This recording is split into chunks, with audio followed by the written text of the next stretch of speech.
mahazatra ny fitantanantsena zany amin'izao fotoana zao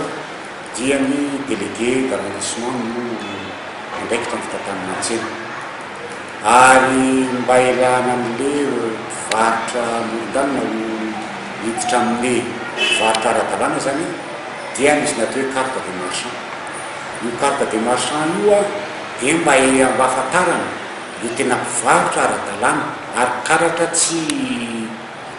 ositra, tsy azo atao ositra izy io fa misy carte misy hologramme zany ary ny namean'io nampanaovan'ny commune ny karatra io zany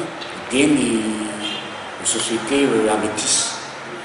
Io société Amétis io tsy vidiny tsena mihitsy fa mpiara-miasa amin'ny commune, partenaire ny commune zany mba hanao an'le carte tsy azo atao ositra zany le karatra io.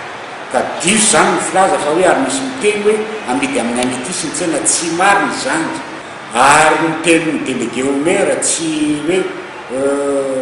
manao didijadona zany dia tsy marina zany satria efa mena 3 volana olo roa mba hidra amin'ny tsena ara-dalàna mividy an'le carte de marchand izay vidina ho 15 000 ariary ary ny fahazahoanan'io zany no azahoany toerana ao amin'ny tsena ny somanatondo fa zay tsy mividy an'io zany dia tsy hanaraka ny toromarika avy aty amin'ny commune amin'ny hoe hiditra amin'ny mpivarotra ara-dalàna dia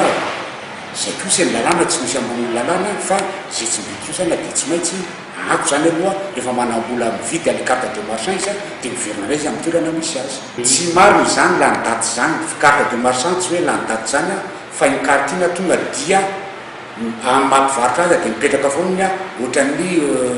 permis biométrique ohatran'ny hoe carte grise biométrique tsy la ny daty zany vao azo iny dia iny noentina dia iny mety ny anaovana abonnement any amin'ny arrondissement mombany tsena fa tsy marina zany fa ny tena problème aminy dia zao misy ambadika politika ambadika aloha zay teraka savony voro eto amin'ny commune urbaine Antananarivo.